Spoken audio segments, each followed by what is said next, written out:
Yes, good evening, members. Thank you for joining Unit 4. This is our Unit 4. That means now we are moving with our fourth week. Today, our focus is on digital content creation with me, Ogwal Isaac. I'm a teacher of ICT and I'm practicing teaching at Ndege Senior Secondary School in Ruwero. So the unit objectives or our module objective, we are saying that by the end of this unit and possibly by the end of this particular session, we should be able to create digital contents using your laptop or that computer of yours that you're having. You should be able to create digital content using that smartphone of yours. So we are saying that by the end of this particular unit or this session, one should be able to do all those two tasks. If not all, you can decide and say, for me, I've got a smartphone, I will work with a smartphone. If you have a laptop, you can use a laptop. If you want to try out both, it will be to your advantage. So you will as well try out both. But those are our unit objective for this particular session. Now our question is, what is digital content?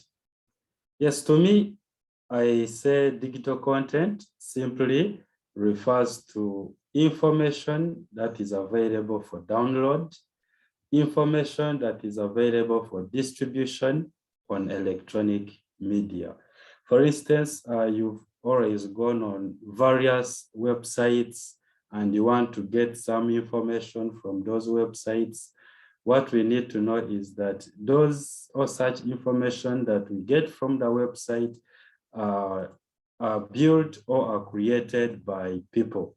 So for you to go ahead and download that particular information, you must know that we have people behind such information. And today's unit, we are saying that yes, as a teacher, you should be in a position to also start creating some digital contents for your fellow teachers and also for your fellow learners. After you've created that information, you can make it available to other people. Maybe if you have a website, in our course here, our certificate in digital pedagogy, we shall be able also to have websites by the end of this course. That is very interesting. So we are saying that as you're thinking of that information that you want to be available, how do we create it? All that will be answered in this particular session.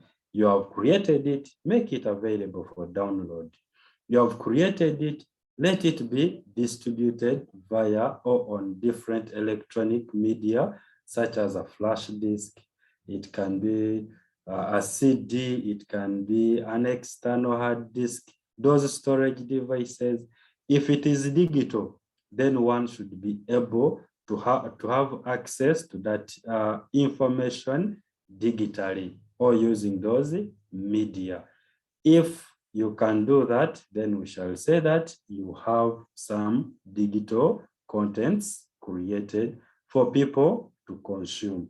So that's why I just say that it is that information that is available for download, that information that is available for distribution on electronic media. So then here I'm saying that what then is digital content creation? If we talk of digital content creation, we are looking at that process where you and me, we shall sit down and we start to generate topic ideas that appeal our audience. And for a teacher, our audience are our students, our audience are our fellow teachers. If you have some business that you're running, then you can also still sit down and think about generating coming up with that topic or that idea that you feel that this is best suitable for this particular group of the audience. So digital content creation simply focuses at generating topic or ideas that will appeal to your audience. It involves creating written or visual, audio or audiovisual content around those topics of your choice. Now, when people think of digital content creation, let us not only look at creating videos. No. Creating videos, yes, it is part of digital content creation, but digital content creation also focuses on those written materials. You can sit down and say, for I'm going to work with Microsoft Word. I make all my notes electronically. This tendency of you missing or losing your notebook or your notes that you wrote some years back. So when you lose and say now, students, today we are not having lessons. I misplaced my book. With this course, we are saying no. Ladies and gentlemen, let us start that process of creating that material. We are calling that digital content for our learners. The text-based, which you can just type in an application program. Visual, you can use some images as well as you're creating your digital content.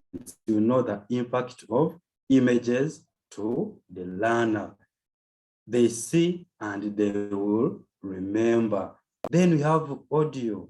You're a teacher of English. You can as well use this audio contents to enhance teaching and learning of your students. Audio visual. You have got the audio part as well as the visual that this student can listen as well as see.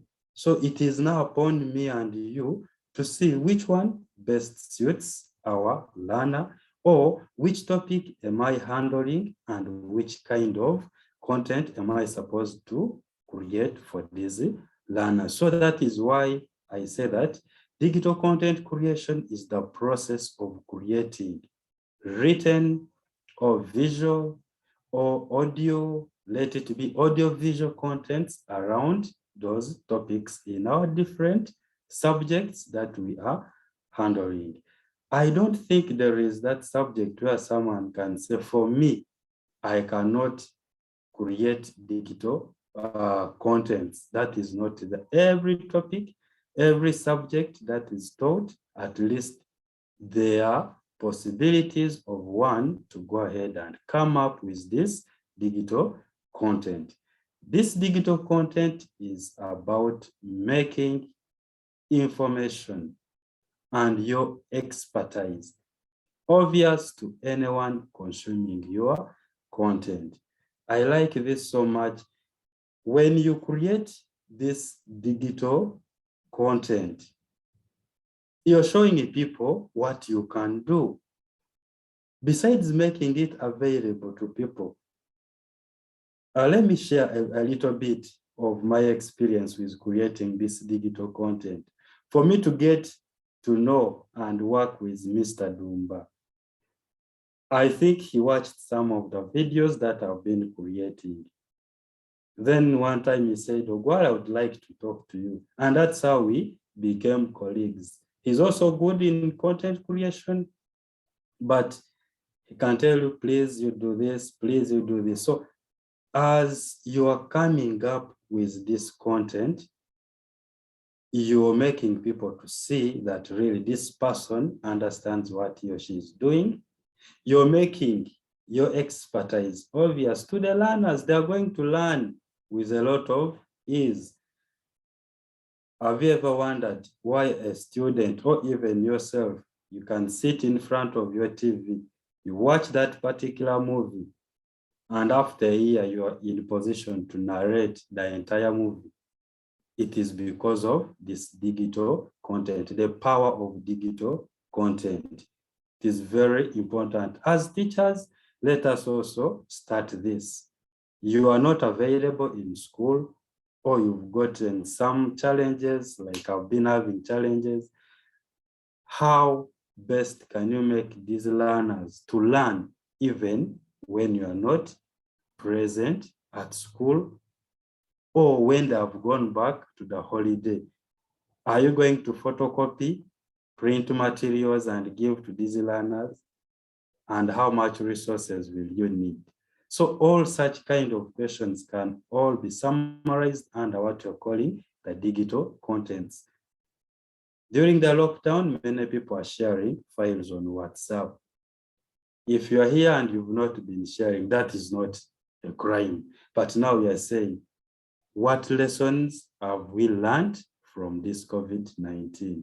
And as a teacher, how are we supposed to adjust and make sure that things change to our favor? So that's why we thought of this digital content creation. There are many reasons, ladies and gentlemen, as to why we should think of creating this kind of content. And a few that I've picked include the following. Why digital content? One, we are saying that we can use this digital content to increase students' engagement. These students love so much contents that, for example, the videos that you have created, or even you record yourself and the learners are seeing their teacher. There is that engagement they want. Last week, I was teaching senior fours, and we have an interesting topic in computer studies. We call it trends in computing, where you have to tell students the different innovations and development in the world of computing. So as a serious teacher of ICT, it is really necessary that you pick out some videos, display to these learners, other than just going and you talk and talk and talk. These students will not understand what you're saying. So I engaged these learners with some videos. I had my 4 videos. I display, and after they have watched, I ask them questions, and they really enjoyed the lesson so much. They were quiet in class. They were writing down. That is why we are saying we need to work on the issue of digital content so that these students can be engaged. There are some concepts, ladies and gentlemen, that we cannot just talk and we make these students understand. That's why when you were also studying as a student, there are teachers who would come in class and you feel like you're starting to doze because they are explaining something which can easily be simplified by just a mere display of a video. But you find the concept is too hard, you try to explain, students are now trying to draw some imaginations and things are not working out. All such challenges can be answered when we start creating digital contents. It helps students work through difficult concepts, just like I have said. Digital instructions helps show difficult topics, like I've also talked about, that are often hard to understand by the learners. So if there is that kind of topic, like in biology, you're talking about intestines, and a school has failed to give you that small money to purchase, why not go, or why not record? You can even go where they slaughter those animals from. Use your smartphone as a creative teacher. Take the pictures. Will you need to buy? No, you take the pictures or get some videos, take in class, display with the help of a projector, and things have, you find that you have simplified the entire learning process for these students. Think about such kind of topics in your areas and see how digital contents can help simplify your teaching. Still with this digital content creation, it helps us to promote self-paced learning amongst our students. Self-paced learning is a very important point that I can't leave out. Like I said, you've given maybe the learners some activities also. You can even refer them to that video that you have, maybe somewhere on the computer or on YouTube. Our next topic is YouTube, or our next module is YouTube. So you've created this digital content. How are you making it available? Because we said that digital content is that information that is available, that is distributed.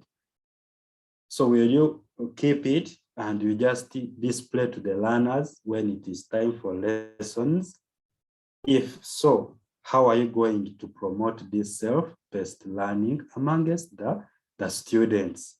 So that's why we are saying we can start thinking about platforms like YouTube. You put it on your YouTube channel, you tell your learners, please, as you go to the holiday, go on my channel, watch this and this and this video, do this kind of assignment. Self-paced learning. Or you've taught some concepts in class, the learners have not understood. Or some learners will start reading, or you're reading ahead, they will not wait for it. That is all about self-paced learning that is facilitated because of this digital content. There's several other reasons as to why we may think of creating digital contents. Various ways to create digital contents. Like I said, you and me, we may decide and say, personally, I'm going to work with Microsoft Word. That is word processing. Like I said, digital content looks at text. Digital content looks at visual, those images. Digital content looks at the audio. Digital content looks at the audio visual. Someone may say, no, I'm going to create all my contents using Microsoft Word. That is very okay, provided that content of yours can be accessed electronically. Sit down, create that kind of content you want. Personally, I have the entire book, which has around 200 pages. I sit down, I break topic in terms of units. So as I'm scheming, I know that this is already done. Like scheme of work, I don't need every year to keep on writing on a piece of paper, writing. No, I just go on my computer, check. Last year, how was my scheme of work standing? This is now term 1. See, what am I supposed to remove? What am I supposed to add? That is the power of digital content. But now I'm using what? Microsoft Word. So you simplify your work. That is word processing. Then PowerPoint. The presentations, you can sit down as a teacher, work on your presentations. Display. If you have not been using these tools like the computer in your class or a projector, feel free to engage your ICT teacher in the school. Feel free, try things out. Let the challenge find you when you're trying. That is when you can learn. Create some PowerPoint presentation. Then we have also flashback screen recorder. We are going to look at this. This is specifically for those who are having laptops. You can record your screen. You can have your PowerPoint presentation created, and you say, besides giving these learners just simple slides, which they will read, others may read and they don't understand, you say, no, let me go ahead and record this screen of mine. So you open your PowerPoint like I've done, you start explaining your content as you're recording that particular screen. So we can do that with the help of flashback screen recorder. Phones are powerful when it comes to digital content. Let's not think about digital content and we look at very, very expensive gadgets to use. Your smartphone that you have in your hands, you can use that smartphone to come up with very rich content to boost your teaching. Record yourself, for instance, you're a teacher of history, you can sit down, place your phone before you, or get someone to hold that phone before you. Record yourself as you're explaining normally. Explain your concepts to the learners, share that video with the learners. Things will be easy. You will make learning very interesting to your learners. And even students say, do you know, I saw Teacher Dumba on YouTube. And they say, that is impossible. You go on his YouTube channel, find you when you have videos, you will see the other element of engagement. You will see learning. By the time you go to introduce a topic, when students already know how, they have watched those videos you have recorded with your smartphone. So utilize that smartphone of yours to record the contents as well. Come up with that digital contents. Those who have access to digital cameras that you can also work with them, take pictures, record some videos, put them somewhere, share them, and you'll find everything easy. Last time, I think it was the first session, Mr. Dumba showed us how we can access some Google documents and you speak. Yes, it was very interesting. You talk to your computer and you find you're creating that digital contents. You can as well utilize Google Documents. The good thing with Google Docs, once you put something there, you are sure that everything is safe. Likewise, this one reminds me of one thing. You're creating your digital contents, don't trust your laptop 100%. You're creating your digital content, don't trust your phone 100%. What if that phone or laptop is stolen? Won't you go back to the other traditional teacher you used to be? What is the solution? We are going to look at that in our next sessions to come, which is cloud computing. Creating digital contents using laptops, that is using the flashback, is what I'm going to demonstrate. Then later on, Mr. Dumba will come and also show us something that I will ask him to do for us. Flashback screen recorder is a Windows-based screen recording program. Windows meaning that with that laptop of yours, you can also use flashback screen recorder to record your PC screen. This flashback screen recorder is totally for free. It is free. However, if you need a paid for version, it's also there. So the free version is what we call Flashback Express. We shall see how we can download it.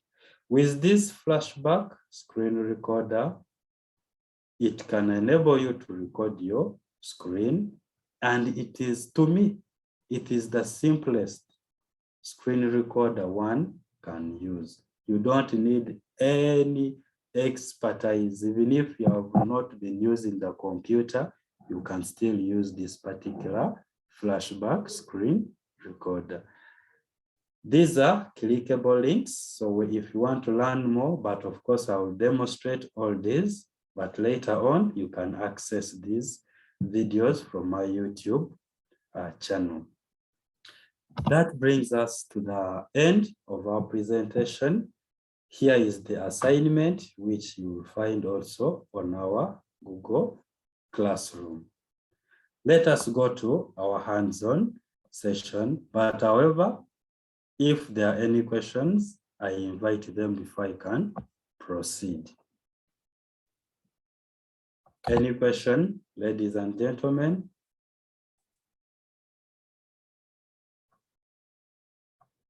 I'm sorry, but I'm Ayub Subira. I came in a bit late. Can you help me at least within 2 minutes only to review? Okay. To review, let's try that in 2 minutes. And for those, yes, please. What we can do, yes, please. Whatever you said is in the presentation. Yes. So, let's share this we are going to share this presentation immediately in the Google Classroom. He can go through it so that we go straight to the demonstrations. I hope this will be more helpful for him. Okay, Okay, and also it is the session is being recorded. We have a hand from David. Yes, David. Thank you, Mr. Ogwal, for the presentation. It has been good. Mine is just to appreciate and maybe to advise our teachers to embrace this new technology so that we can move far, and especially maybe with the schools which still have a negative attitude towards the use of ICT gadgets, like maybe learners coming with phones in schools. I think now this gives us a new shape, a new paradigm shift, whereby at least these learners need to be allowed to come with these gadgets so that such lessons can go ahead properly. Thank you. Thanks so much, David, for that input as well. Any other hand?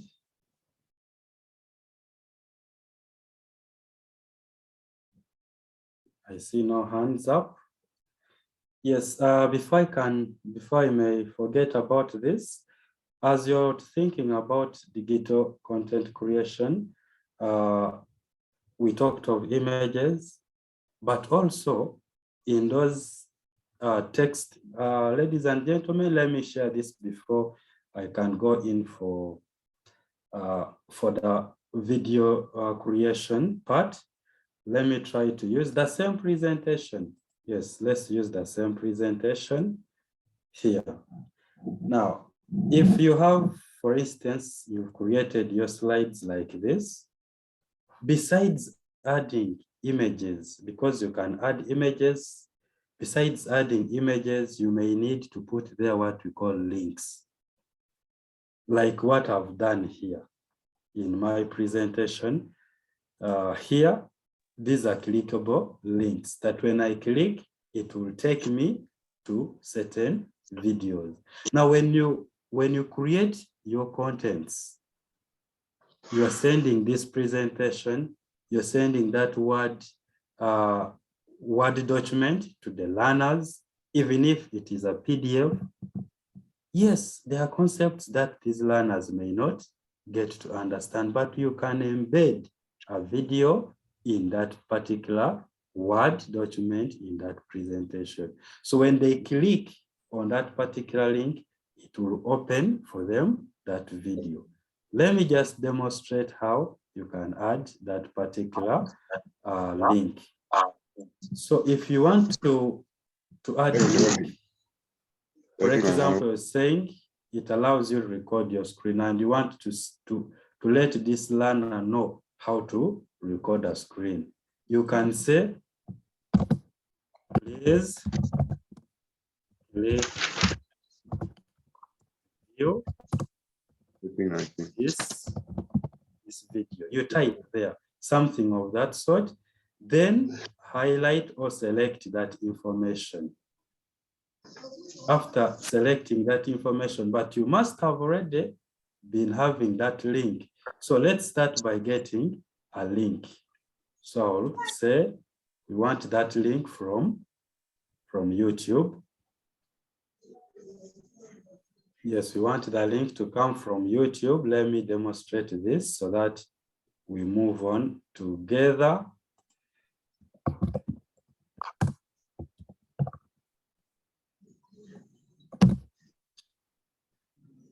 trying to get, yes, I want to get some video from here. Let's assume this is the video you want to give the learners. You're on YouTube. You obtained this particular link for that video. Once you've opened the video, just come up here, click, right click and copy. Or you can use this option where you see it is share, click on that share and just come and click on this particular option to copy the link. Then now, if you are to put the link on your presentation or in your Microsoft Word, select that text. Because here you're saying, please click to view this video. You select, right click. When you right click, move, you see where there is hyperlink. Click on that hyperlink. It will give you this particular dialog box. Just below here, where you see address, right click in that particular field. Make sure you've clicked inside that field, then right click and say paste. After you've done that, click on OK. You can see that now this text has some underline. It means it is a hyperlink or it is already linked. Now, when this learner reaches this particular slide and clicks on that particular text where it's saying, please click to view this video. You see, when I point at it, it shows you that there is a link below. So you click.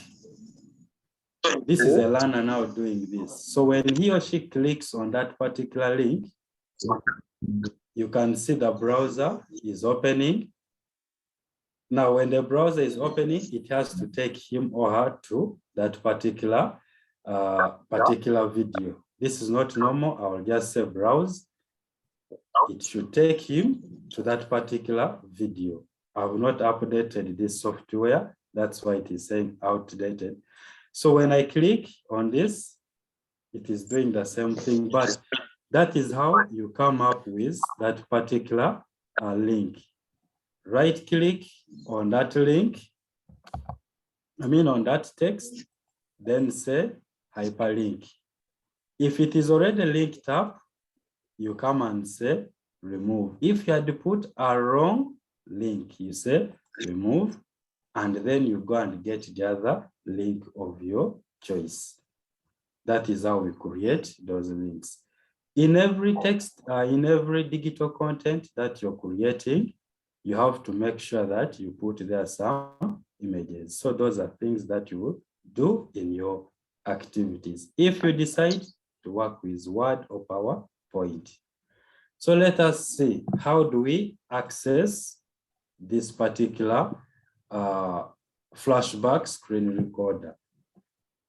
I want to assume that we now know how to access our browsers. That was our first lesson. So after you've accessed your browser, in this field here, come and type flashback. It is already there. Flashback recorder or flashback screen recorder. Then you'll see several options telling you flashback screen recorder, but I will recommend that you use this area option here of flashbackrecorder.com. Then for us to get that free version, to get the free version, you have this option here, Flashback Express. Click on it. Now, when you click on that Flashback Express, it will take you to this screen. Here they say easy to use screen recorder, and it has a powerful editor. That is, if you go in for the Pro, but don't click on try Pro for free. You're going to try it, I think it is for a period of around 10 days. Then after the 10 days, they will ask you to make payments. So you scroll down. Here they give you Flashback Express, what it does. Continue scrolling down.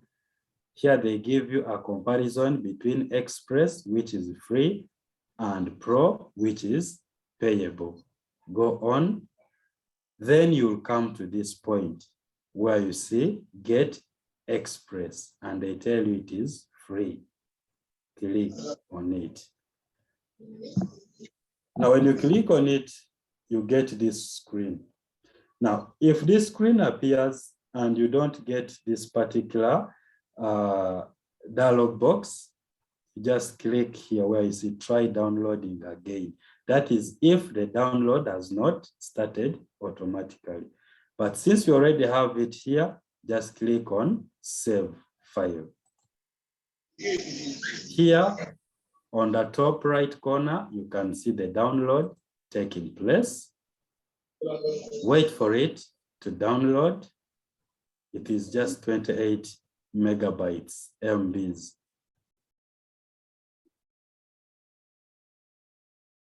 It is now downloaded. You can just click it from here, or you go to your downloads folder. I go to PC. Then when you come to downloads, you find it there. What I have is 5. Now here they have Express 6. You're going to double click to open it. The process of installation, I'll leave it in the video. I already have it. So when it is installed, you will find the application with 2 icons. Don't delete any. They have different tasks that they perform. Let me try to do this. So we have this one is a recorder. So after the installation is done, you will get Flashback Express Recorder. Then you'll get Flashback Express Player. The recorder enables you to record your screen. After you've recorded your screen, you may need to play that particular video. So that is when this player will work. So for me to record the screen, I will double click this Flashback Express Recorder. If my voice goes off, please you let me know. So I double click on it.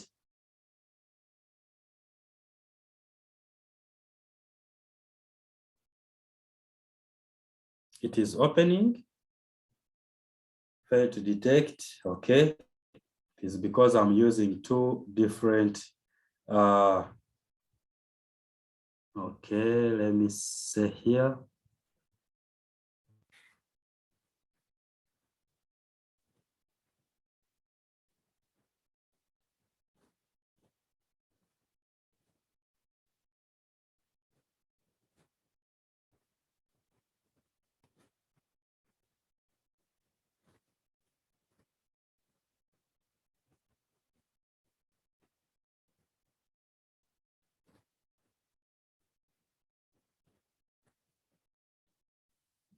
Members, can you hear me?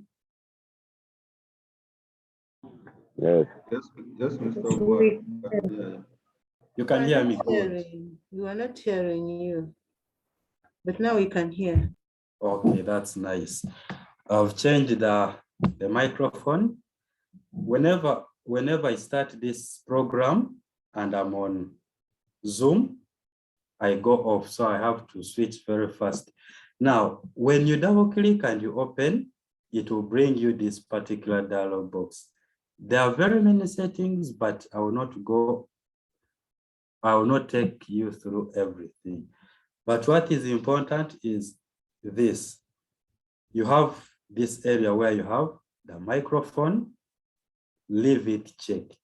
This microphone is to enable you that as you're talking, you have your voice recorded. Or as you're recording your screen, you have the voice as well recorded. So if the microphone is unchecked, like we are seeing, then you will not have your voice recorded in your video. that means that the entire video has to be re-recorded. So you check. If it is not, then select that microphone of your choice. If you have two different microphones connected, you select. Then PC sound, you can leave it also checked. Then some people like having their faces in their videos. This one may be tricky to manage. Some faces cover the entire screen and you find that people are just viewing you, or you, after you've recorded, you realize that it is only your face. But you can also add that web camera and then you'll find that your face will be recorded as well, as you can see just below here.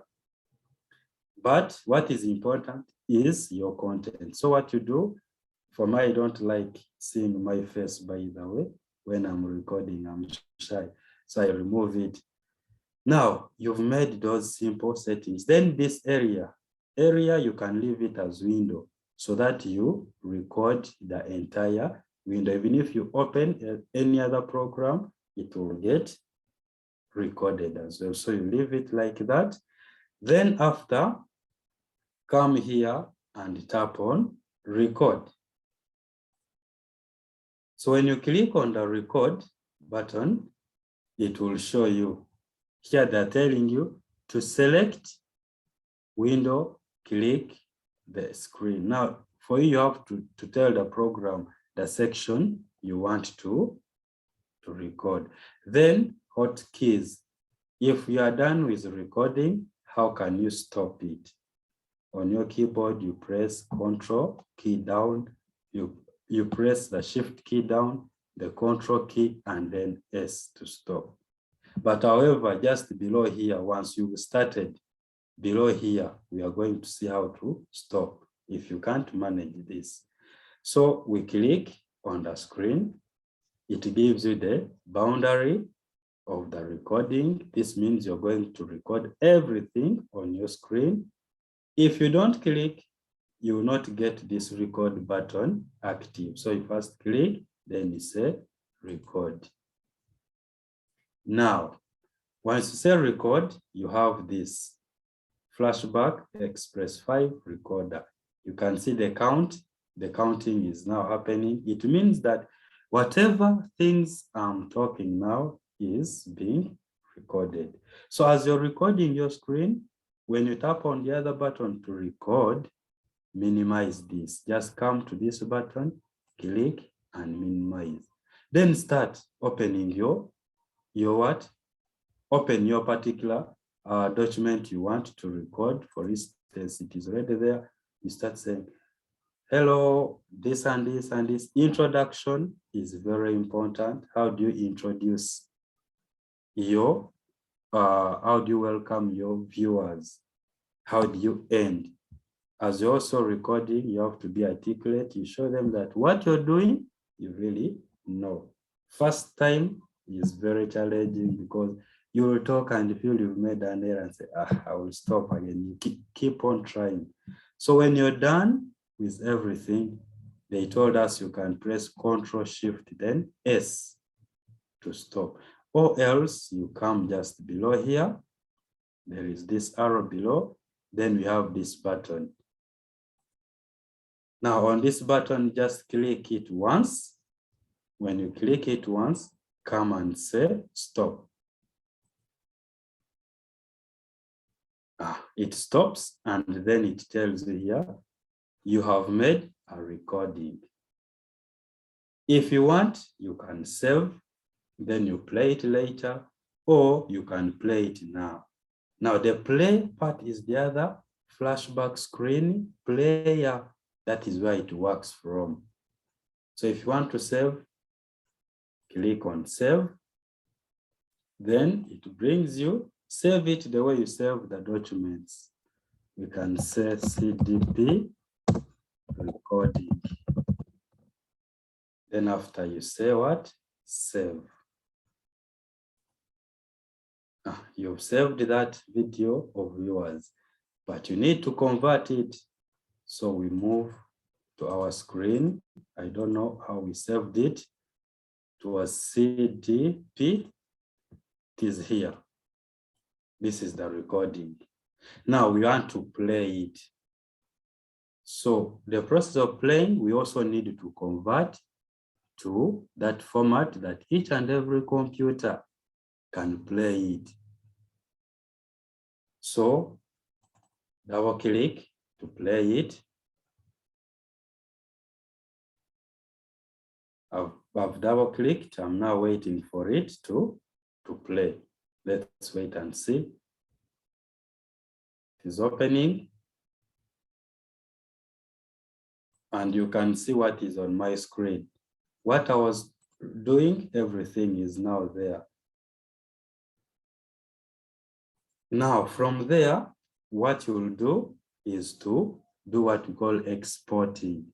When you export, you're preparing this video so that it can be played in any other computer.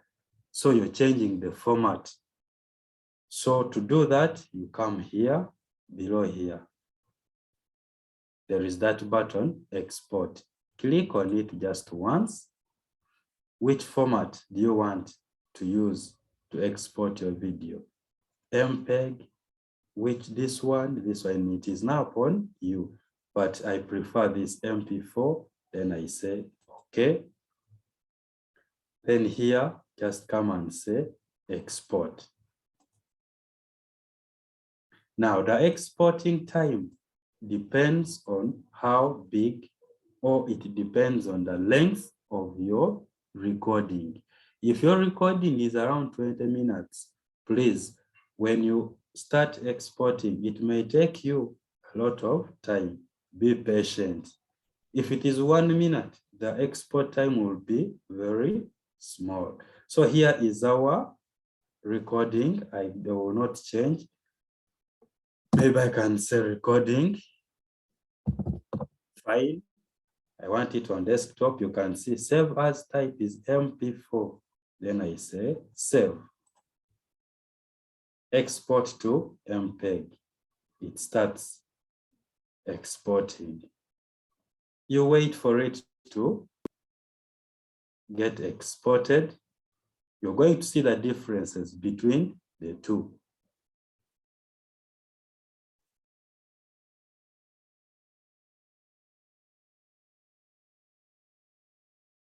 It is exporting.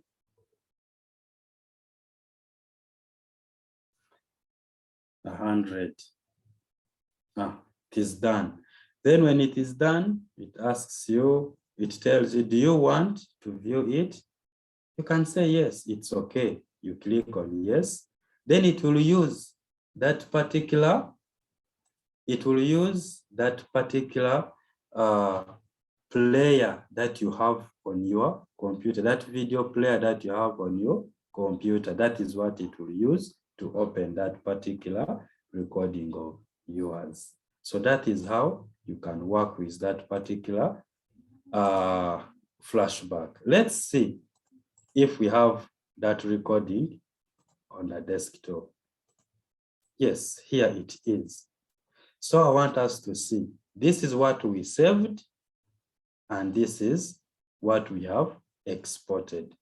Exporting, you change the format so that it is now available to each and every computer. That when you say, please, can you watch my video? I will not say, but I don't have this application that you use. That is the reason as to why we export. Prepare it for consumption by other people. Any question, members, before I can call on Mr. Dumba? Any question, please? Should I repeat? Yes, Joel. Yes, thank you so much for the lesson. I probably have questions. One question is Flashback only available for Windows? Because I'm using Mac, but I'm trying to look for it. It is not there. And then Okay. secondly, on the assignment we are given, I'm seeing we are supposed to create the digital content. I don't know, are we doing all the three or we choose one of them? So those are my questions. Thank you very much. Okay, please. The first question of flashback, let's try to go back a bit and we see flashback. Yes, it is Windows. It is Windows. That is why even on the definition, I talked about Windows. You can see it is basically Windows. So you can, Joel, try to also have access to any other. Ladies and gentlemen, this one is the simplest application, but also let us not limit ourselves to only this. There are others like Mr. Dumba, are you on? Vidma, is it Vidma? There's one that Mr. Dumba uses.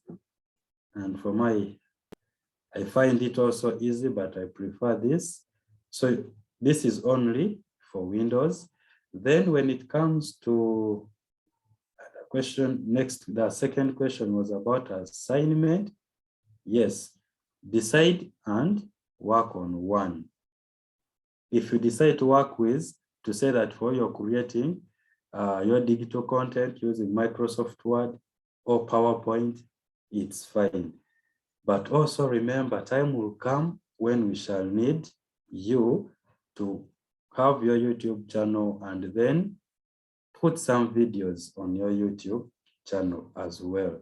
So for our own benefit, if you have not been practicing any of those, try out all and then choose one that you feel you can send as your activity. There is no limitation, but it's fine. You can go ahead and say, I will do this. Not all, please. That's all I can say there, Joel. Yes, any other question, members? Joel, hope I've answered you.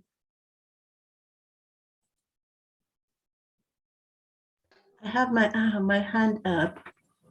Oh, yes. I was just requesting you to play for us the exported version to see what it is like. Oh, yes. Okay, please. Let me do so. Now, the exported version is this. You see this one? Let me first play this. You have a look at it, just a recap of it. You see how it will open. You see how it opens. That is if it is not yet exported. That is how it opens. Meaning that this person should have a Flashback Express player or Flashback software installed. Then exported is this. You can see it uses any video player that you have on your computer.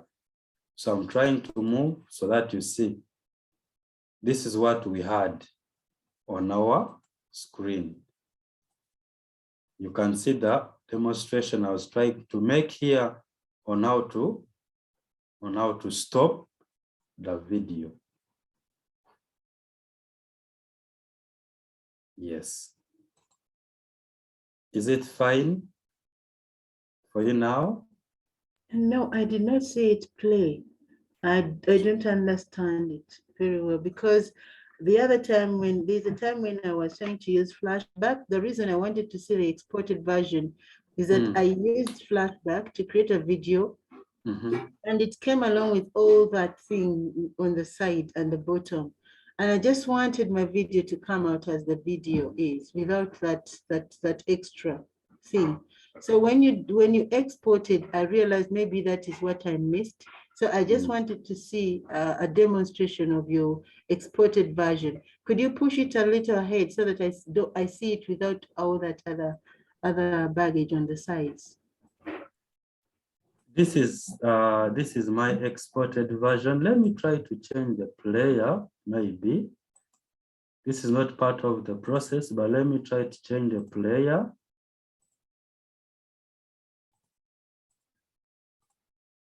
Let me try to change this player. I've changed.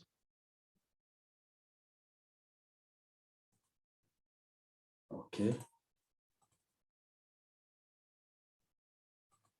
Can you see my screen now?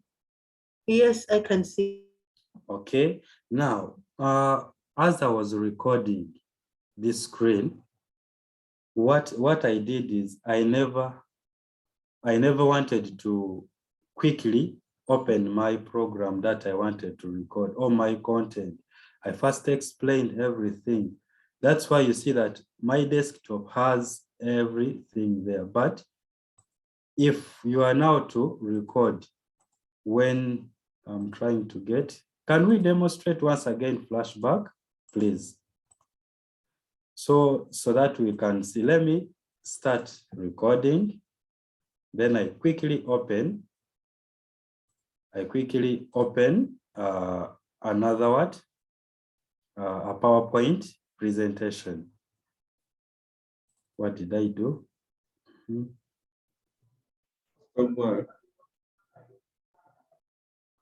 Ogwal? Yes, please. What I came to realize, Mr. Ogwal, am I clear? Yes, I can hear you. Yeah, the issue that Peace raises Yes. is in version 5. The issue that Peace raises is in version 5. And version 6, the beta version of version 6 solves that problem. When you record a video in Flashback Express, it records it in its own format, .fbr. So whenever you're playing it, you have to play it using Flashback Express player. So I think this is what Peace was seeing. Yes. So after saving it in FBR, then now you have the duty of exporting it into the general formats, the MP4 or PEG4 or AVI. Now in version 6, if you have version 6, you'll not have that hassle. In version 6, you record your video and it takes you straight to the finished video without seeing that clutter of Flashback Express. Peace, was this of help? Sure, yeah, it was.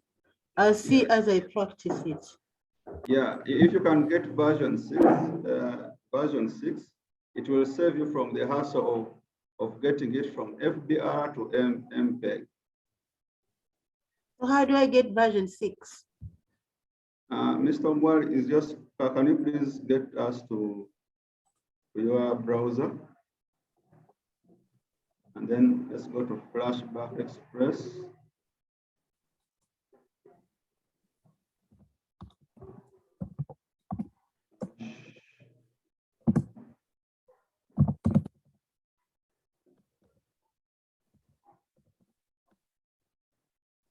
Do you see this? Yeah, you just press, let's press enter and get to. Now let's go to Flashback Express, yes. It's still in beta version, that's why getting versions is, can you scroll down? Yeah, now when you come down here, what you're going to download is that particular version still, the 6 that Mr. Dumba is talking about. 6 is in beta, so sometimes it refuses. Let us click Express and we see whether it will bring us version 6. It's still in beta version. Yeah, that's it. The 6. Flashback Express version 6. So that's what you get. This saves you the hassle of version 5 where you had to export to MP4. Let's install it. won't it disturb us? Okay. Let's try, we see.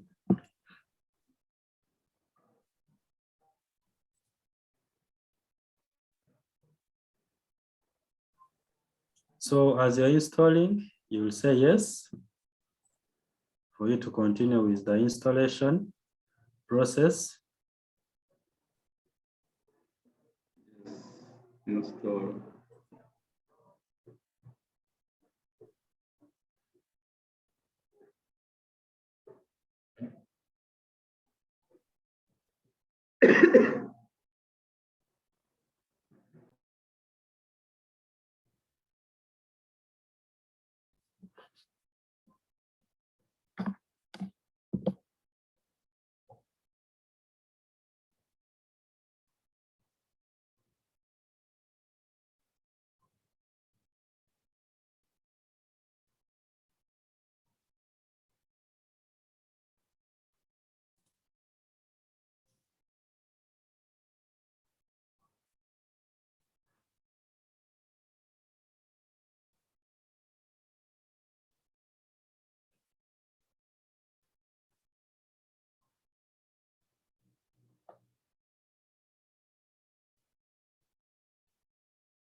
Mr. Dumba? Yes, sir. Yes, you see the challenge with this one? Yeah, I get it now. And this is surprising. Even up to yesterday, I wanted to download the finished version, the complete version of Express, and it wasn't there. I'm surprised that in this lesson, but however, I have it. I have the beta version. I'll share in Google Drive with everyone. I have the free Flashback Express version 6. But still, that is the setup. That's how it appears, and it makes work easier. Yes. Please, you can still ask me for a one-on-one session, and we get that one also solved in case you continue finding that challenge. Yes, Thank you members, very much. You're welcome. Members, any other question?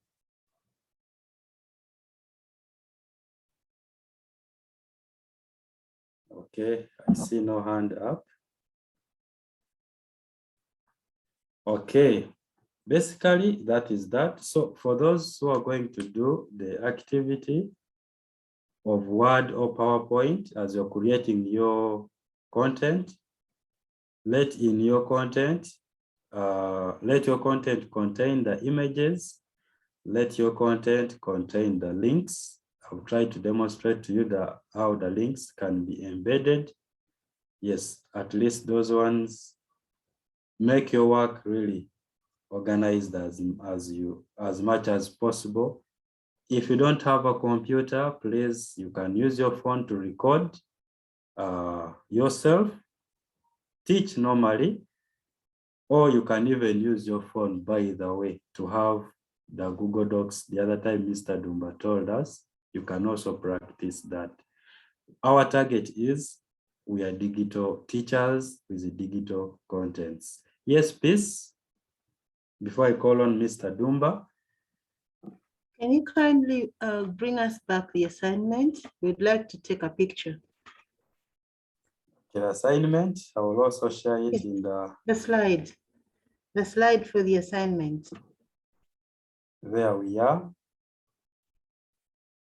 Okay. I hope it is done. Mr. Dumba, please, you're welcome. Yes, thank you, Mr. Gwara. Thank you, Mr. Gwara. So, fellow teachers, we all know that we cannot do everything. In this module here, we are looking at digital content creation and with all its advantages. So whereas some of us are comfortable creating video content, some of us may not have the necessary equipment to do this. So what are we going to do? The options are numerous. For example, you could record your voice and then with your phone and then share this voice notes, share these voice notes with your learners. You could create a Word document. You could create a PowerPoint document, PowerPoint slides, presentation, sorry, or any other. Now, some people were inboxing me about the possibility of creating notes using Google Docs, but voice typing. I will not take so much time on this, but I just want to demonstrate it once again. Please, do you still have a question before you go ahead? No, please let me lower my hand. Sorry. Okay. So I share my screen here. This is my screen. Although there are very many ways of sharing, of creating digital content, like we said before, in a few minutes, I want to show you how to use Google Docs and voice typing to create something digital, which some of you will do. I will get to my email and then I'll go to the app launcher and then look for Google Docs. This is how far technology has come, and there is still more. As we are discovering this, the engineers at Google and other tech companies are coming up with even more ideas. Now, I want to create notes by simply typing, talking over my microphone, and I'll get some notes here. So this is Google Docs. Let me give it a document. First time with voice typing. Then I'll come to tools. Sorry, I'll come to tools and then choose voice typing. So I'm going to click on this microphone and then start. My name is Dumba Stephen, period. I am here to demonstrate how to use voice typing in Google Docs, period. New line. Digital content. New line. Digital content refers to information available for download or distribution on electrical media, period. New line. Digital content creation is the process of generating, period, new line, topical ideas that appeal to your audience, new line, making information and your expertise obvious to anyone consuming your content. So when I'm done with my notes, I will stop the voice typing, and this is what we have. Isn't this interesting? Then I'll come and start making the necessary changes in the document, but I'll have saved my hands from over typing. Digital content and digital content. Then because maybe my tongue does not speak so well for this machine, some of the words I will not do these words well, or Google may not type them the way I expect it to type them. I welcome questions just about this. Anyone with a question just about this? Yes, please. Thank you. Where do you get the microphone? Does it just come or there's a way to activate it? It's automatic. Once you choose voice typing, it's automatic. Okay. Does it have like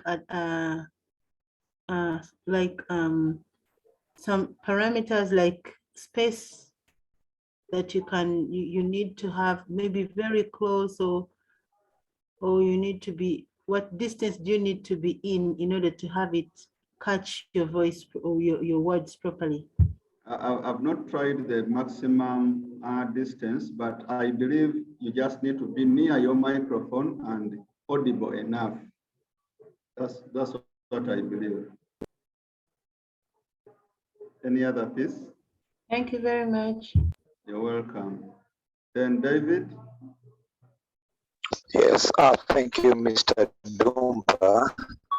Yes. I came to learn as if that Google voice typing does not work with Mozilla Firefox, because the other aspect of tool is not there.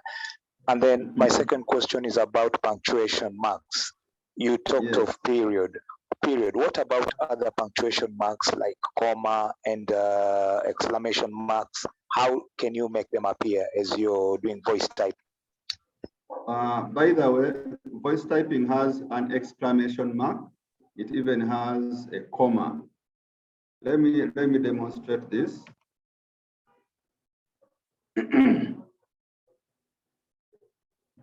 I am Dumba Stephen, and I wish to show you how to use other punctuation marks in voice typing.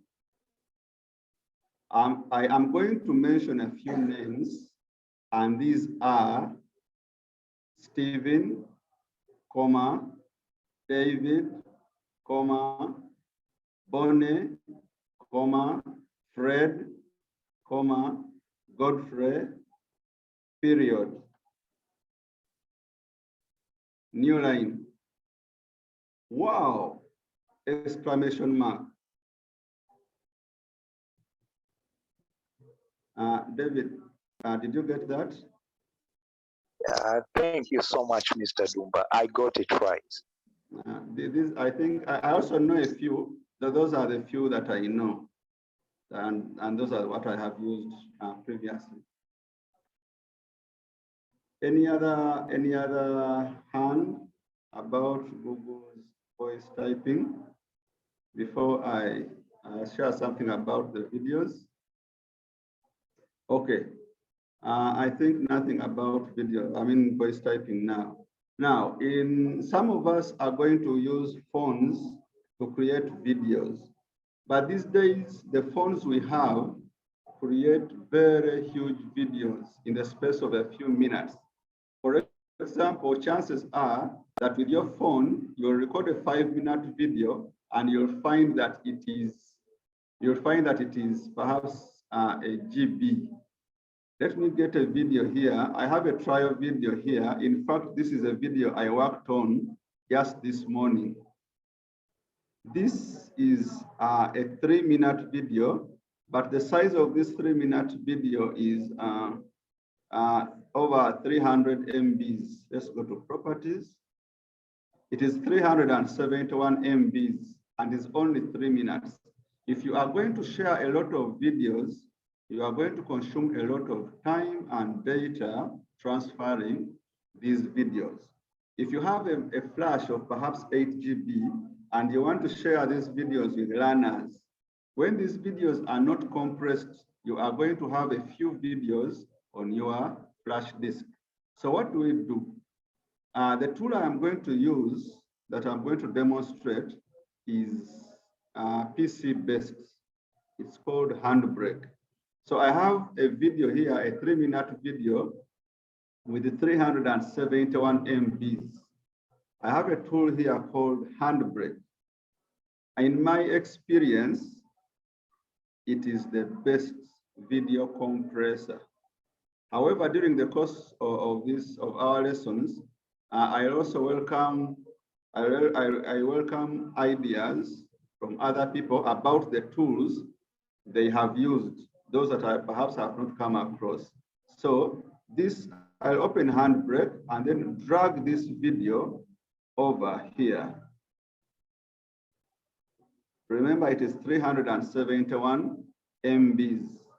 Then I will, under the presets, if you're technical enough, you can do your own settings, but for me, I prefer going here under the presets, and then I will choose Gmail. I can choose between large, medium, and small.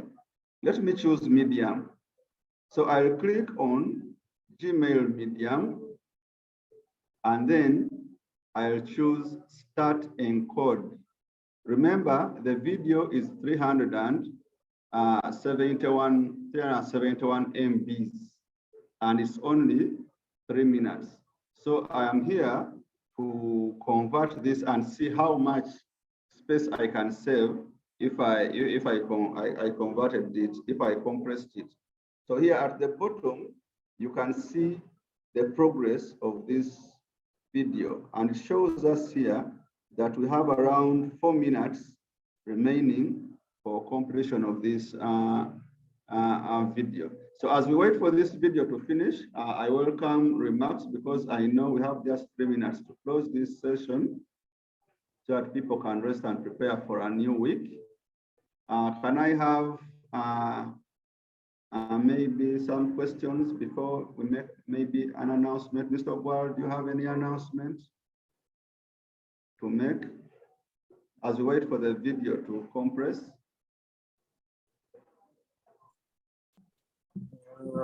Not yet. Maybe let's first hear from the members. Yes, let's first get from the members. And we want to also thank the feedback that we get from them. And Mr. Paul, while you were away, we got a lot of feedback. I've called some who have given us really developmental feedback. Yes, Fred, you're unmuted. Do you have anything to share with us? Yes, thank you very much, Mr. Dumba. Thank you for the presentation. Our facilitators, we appreciate you a lot for your time. Mine today, I think I'm not so much confused. I'm okay with today's presentation. I think I'll just now go and try doing the activity. But my concern is on last week's work. Like our group, that is group 4, I think we don't yet have the whatever yet, the folder where we're going to put in our work for handing in. I think our team leader may not be around, or I don't know, maybe you help us and follow up, or you give us another alternative. Okay. Now, this sessions, the session we did last week, the module, it gave us really some good insight into what online collaboration is. You could have all the tools, and then you could be asked to work as a team and then fail. So these are some of the challenges that come with online collaboration. Then you can have all the people that are willing to do whatever they need to do, but you don't have the tools. So this is life. And now this tells us practically what happens. If you are a school leader, this can happen in a school. And in one of the essays I am going to ask somewhere along the way, I am going to ask us to write about the challenges of online collaboration for schools. You get that, Mr. Fred? Eh? Yes, please. Yes, you can have everything perfect, and then things just go in a different direction. So, however, for starting tomorrow, I am going to get back to each of the group leaders on phone just to make sure that we work on that assignment. We don't want to leave anyone behind. Okay, thank you, sir. Thank you to Mr. Fred. Any other feedback?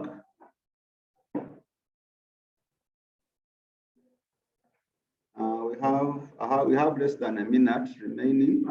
Meanwhile, I will ask members to, so we have just a minute, I think.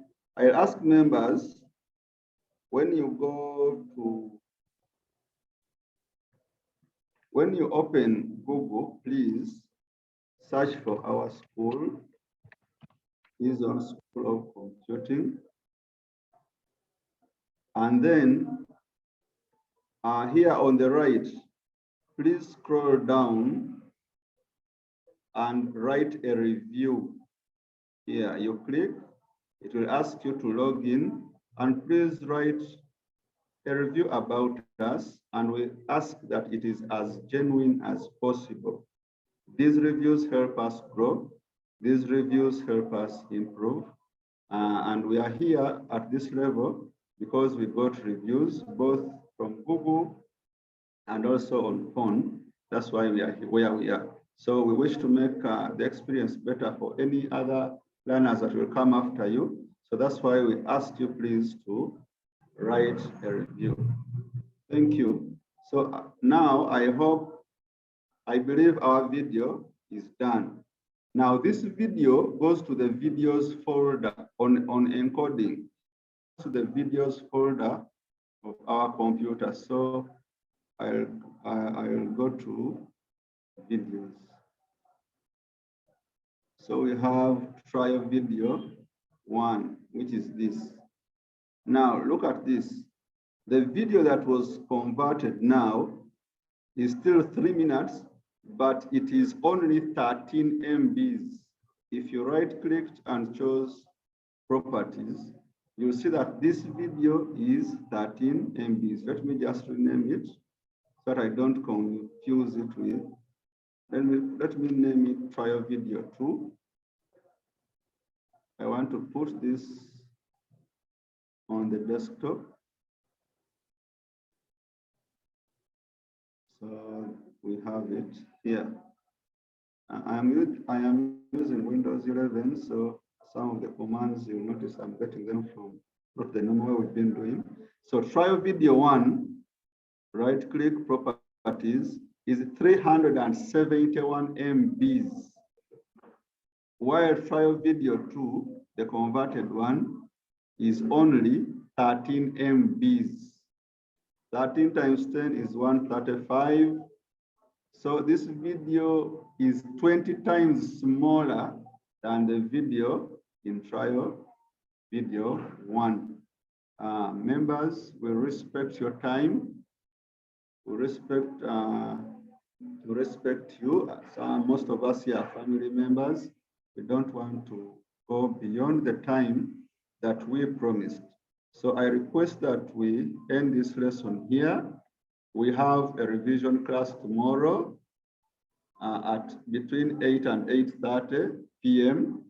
We have another trial class, another class on Wednesday between 8 and 8:30 p.m. and another class on Friday, same time, 8 to 8:30 p.m.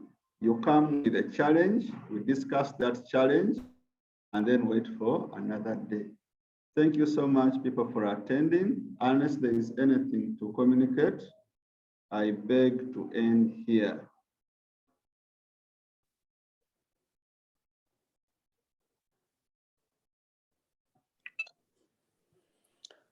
Thank you very much, Mr. Dumba. Yes, sir.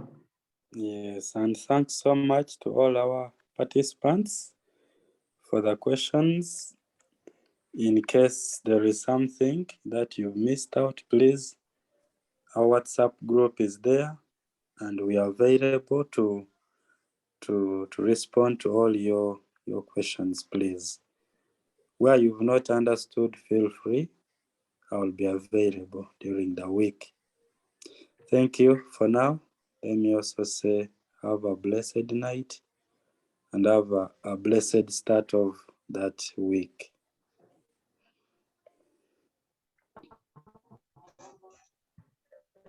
Thank you. Thank you too. Good night. Thank you. Thank you.